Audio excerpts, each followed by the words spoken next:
Episode 1. The Village That Disappeared Overnight. The Lost Colony of Roanoke. Imagine sailing across the Atlantic Ocean. For more than 3 months, you leave behind your home, your friends, everything you've ever known. Ahead of you lies a new world, a place where your children will grow up free, where your family will finally own land, where a better life is waiting. You arrive, you build houses, you plant crops. Children laugh between the trees. Everything seems perfect. Then one day, your governor sails back to England. He promises he'll return before winter. He doesn't come back. Not after 1 month, not after 1 year.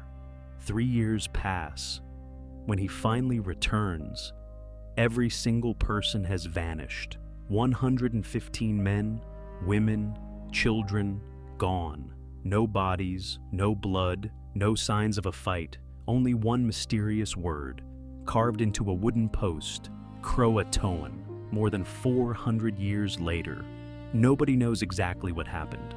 This is the story of the Lost Colony of Roanoke. Chapter 1. A Dream. Across the ocean. To understand this mystery, we first need to travel back to England. The year is 1587. Europe is changing faster than ever before, only a century earlier.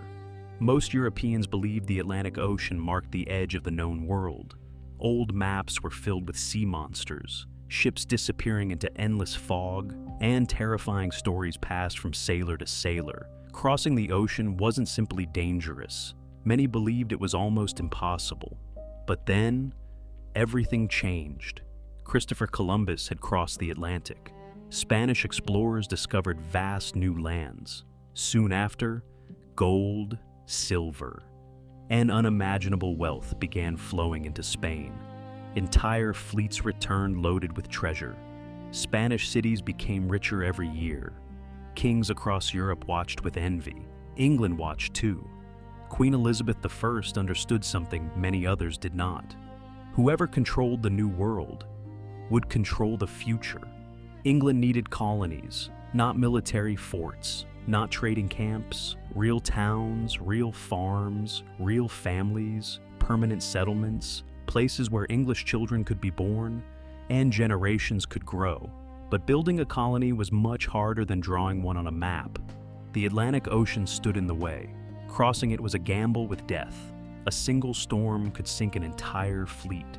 Fresh water often spoiled after only a few weeks. Food rotted. Disease spread quickly below deck. Some passengers never even reached America alive. Still, hundreds volunteered, not because they were brave, because they were desperate. Life in England wasn't easy. Most ordinary people would never own land. Many lived in poverty. Some dreamed of escaping debt. Others simply wanted a fresh start. America offered something almost impossible back home: hope. Families sold everything they owned, packed what little they could carry, and boarded wooden ships that would become their home for months. Among those passengers was a man named John White.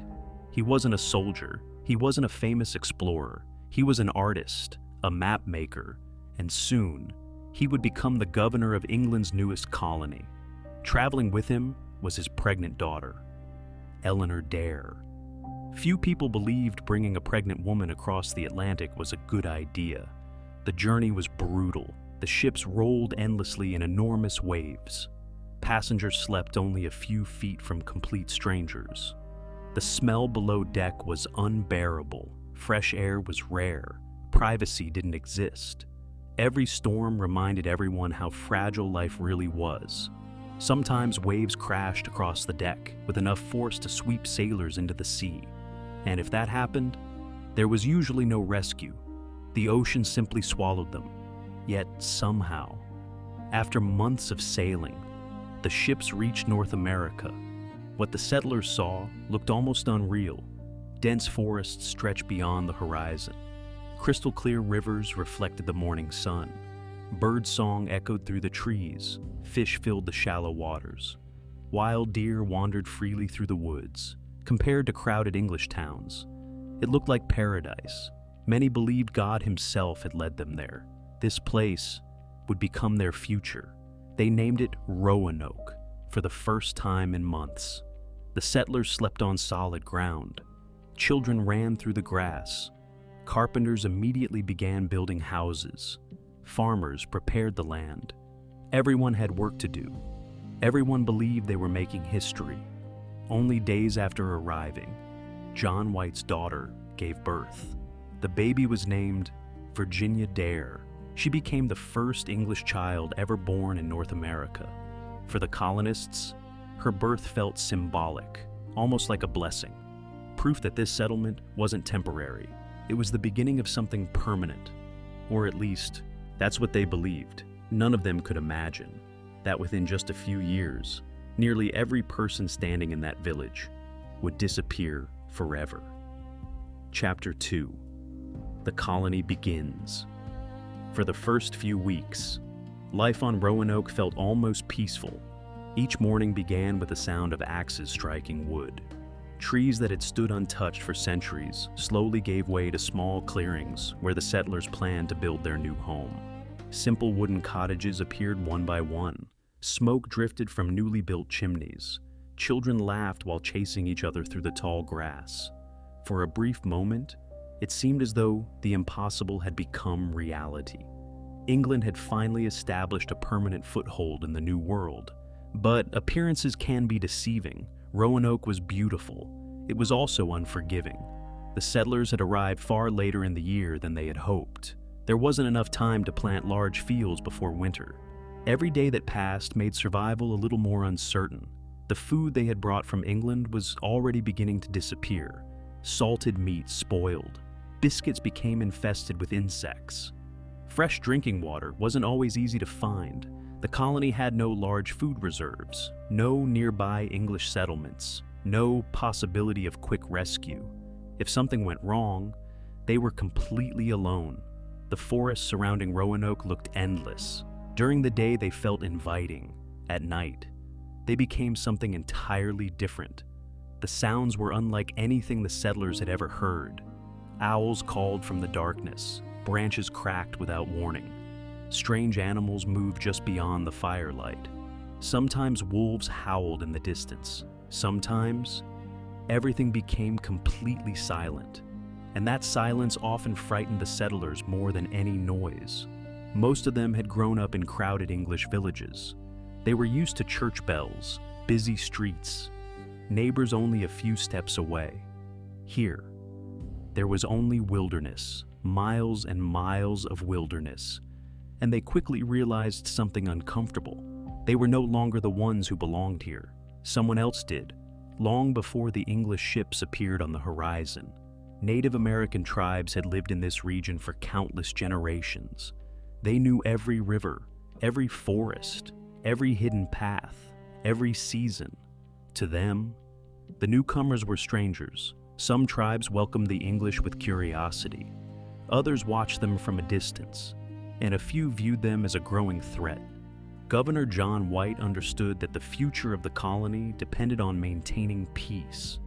Without help from the local tribes, surviving the coming winter would be almost impossible. At first, there was cautious cooperation. The settlers traded metal tools, knives, and small glass beads. In return, they received fish, corn, and knowledge. The Native Americans showed them which plants could be eaten, where fresh water could be found, how to fish in unfamiliar rivers, and which parts of the forests were safe to enter. For a short time, both sides benefited, but trust is fragile, especially when two completely different worlds collide. The English wanted more land. The native tribes wanted to protect the land that had belonged to their ancestors for generations. Small misunderstandings slowly became larger ones. A stolen tool, a damaged field, a disagreement over food. None of these incidents seemed important on their own, but together, they created growing tension. John White could see the situation becoming more dangerous with every passing week. Then another problem appeared. The colony's supplies were running dangerously low. The settlers had expected additional ships from England. They never arrived. Their barrels of flour were nearly empty. Gunpowder had to be carefully rationed. Many tools were already broken. Winter was approaching much faster than anyone had anticipated. Without fresh supplies, the colony might not survive another season. John White faced an impossible decision. If he stayed, the colony would eventually run out of food and equipment. If he left, he would be abandoning his family, his daughter, his newborn granddaughter, and more than 100 settlers who depended on his leadership. For days, he struggled with the choice. Every option seemed wrong. Finally, he made his decision. He would return to England, gather supplies, recruit more settlers, and come back as quickly as possible. The colonists understood the risk. Before he boarded the ship, they made a simple agreement. If they were forced to leave Roanoke before his return, they would carve the name of their new destination into a tree or a wooden post. If they left because of danger, they would also carve a Maltese cross beside the message. It was a simple system, one they believed would prevent confusion.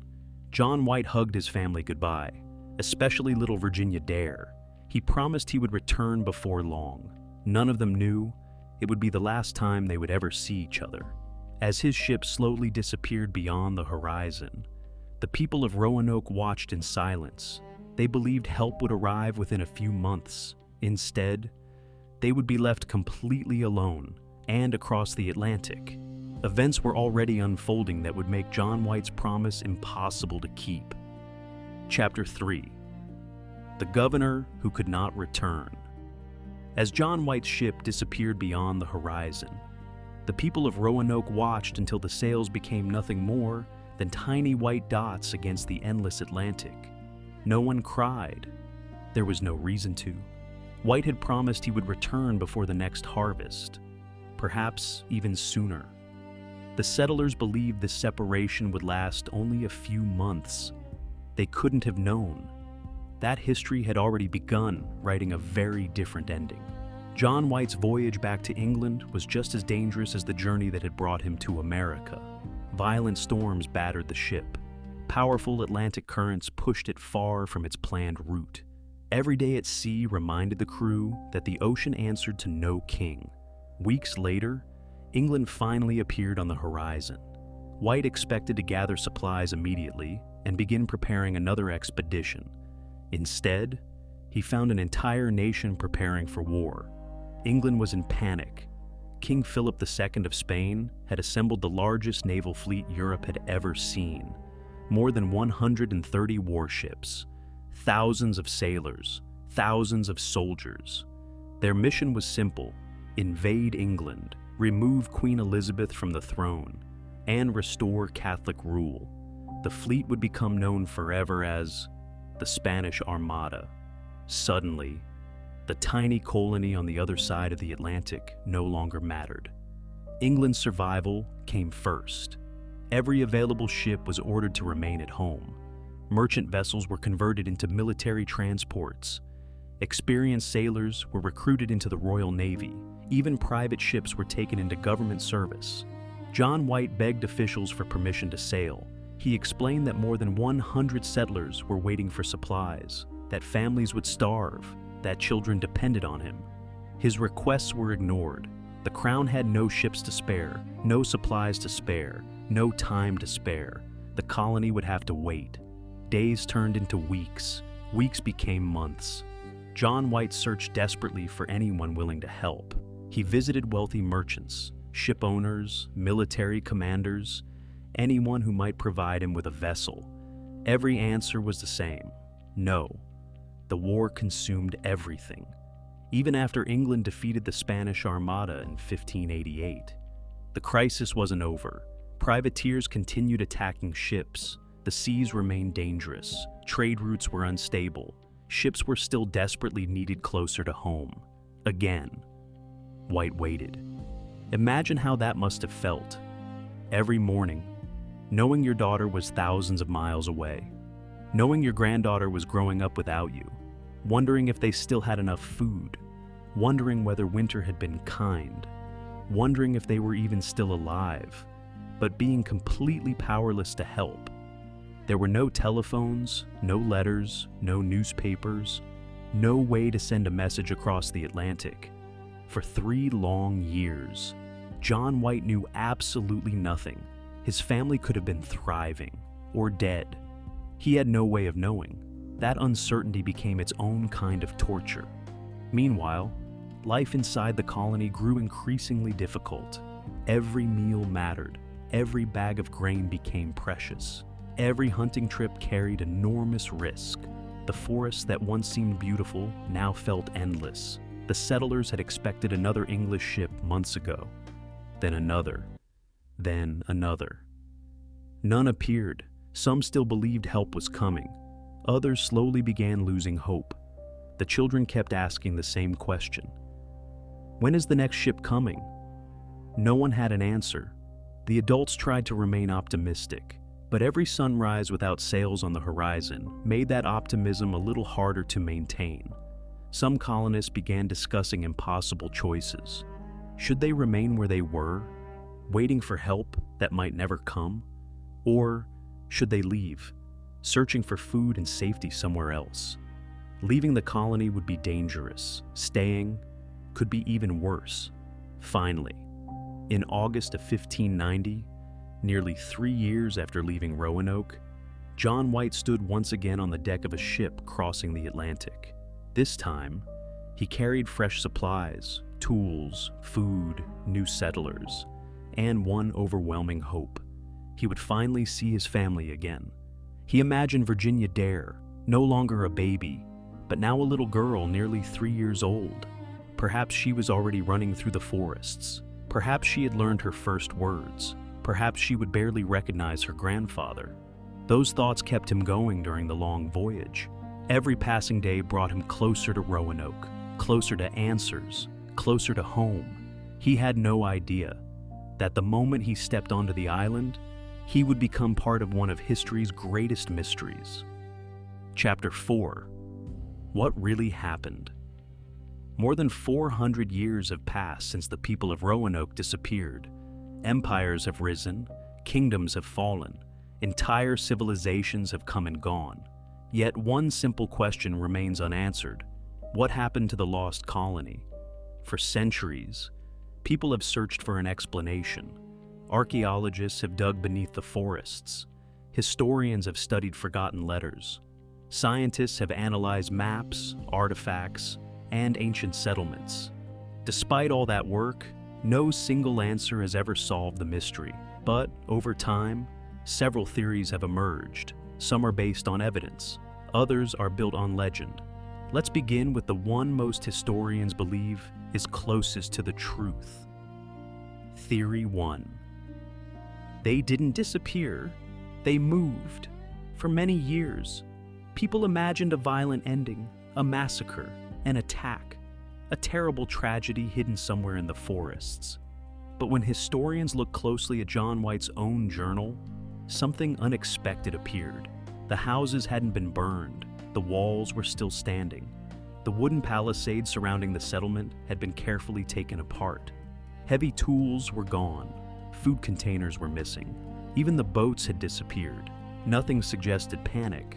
Instead, everything suggested preparation.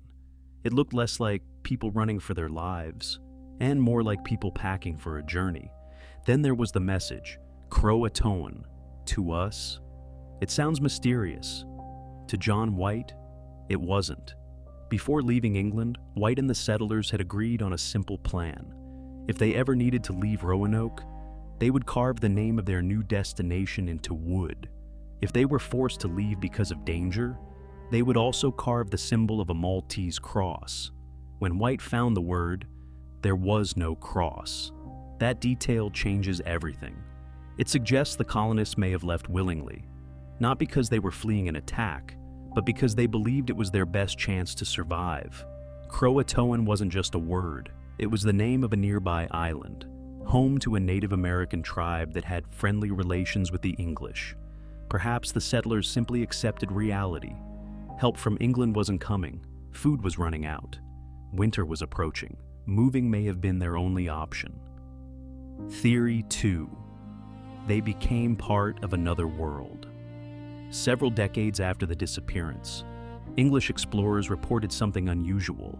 Some Native Americans were said to have gray eyes. Others had lighter skin than neighboring tribes. A few reportedly owned European tools, or spoke isolated English words. None of these accounts prove anything, but together, they raise an interesting possibility. Maybe the settlers didn't die. Maybe they adapted. Imagine being stranded thousands of miles from home. No ships, no supplies, no hope of rescue. Would you continue trying to recreate England? Or would you learn from the people who already knew how to survive? The local tribes understood the forests. They knew where to hunt, when to plant crops, which rivers flooded, which plants could heal, and which could kill. Joining them may not have been surrender. It may have been the smartest decision they could make. Over time, their language would disappear, their customs would change, their children would grow up in an entirely different culture. Within only a few generations, almost nothing would remain to identify them as English settlers. History has seen this happen many times before. Communities don't always vanish. Sometimes, they simply become something else. Theory 3. Starvation. Life in the 16th century was brutally unforgiving. One failed harvest could destroy an entire settlement. Roanoke had very little food, almost no livestock, no nearby English support. If hunting became difficult, or crops failed, the colonists may have been forced to split into smaller groups searching for food. Some may have survived, others may never have returned. Nature has an extraordinary way of erasing human history. Wood rots, iron rusts, bones disappear beneath centuries of soil. 400 years is a very long time, long enough for an entire village to become almost invisible. Theory 4. A violent end. For many years, this was the most popular explanation. Some historians believe the settlers were attacked by hostile Native American tribes. Others blame Spanish soldiers searching for English colonies. It certainly sounds dramatic, but there's one enormous problem: evidence. If more than 100 people had been killed, where are the bodies? Where are the weapons? Where are the mass graves? Despite decades of archaeological work, none have been found. That doesn't make an attack impossible, but it makes it increasingly unlikely. The legends? Of course. History hates empty spaces. Whenever facts disappear, stories take their place. Some people believe Roanoke was cursed. Others speak of ghosts wandering the island after sunset. There are stories of strange lights moving silently through the trees, of voices carried by the wind, even tales involving supernatural forces or visitors from another world. These legends have inspired novels, television shows, movies, and countless internet discussions. They are fascinating, but they remain exactly that: legends, not history. So, what do historians believe today? Today, most professional historians lean toward one conclusion: the settlers probably survived, at least for a while. Rather than waiting to starve, they likely left Roanoke. Some may have joined the Croatoan people, others may have settled farther inland. Small groups may have separated over time. Disease, conflict, and the passing of generations eventually erased almost every trace they left behind. It's not the dramatic ending many people expect. No monsters, no hidden treasure, no supernatural curse, just ordinary people, trying desperately to stay alive in an unfamiliar world. And perhaps that makes the story even more haunting, because somewhere, deep within those forests, the final chapter of their lives was written. No one was there to record it. Final thoughts. Some mysteries survive because the evidence was destroyed. Others survive because no one was left to tell the story. Roanoke may be one of those mysteries. Perhaps the settlers built new homes, raised new families, and slowly disappeared into history. Or perhaps the truth lies buried beneath centuries of earth, waiting for someone to uncover it. Until that day comes, The Lost Colony of Roanoke will remain exactly what it has been for more than 400 years. One of history's greatest unsolved mysteries. And maybe some stories are most powerful because they never truly end.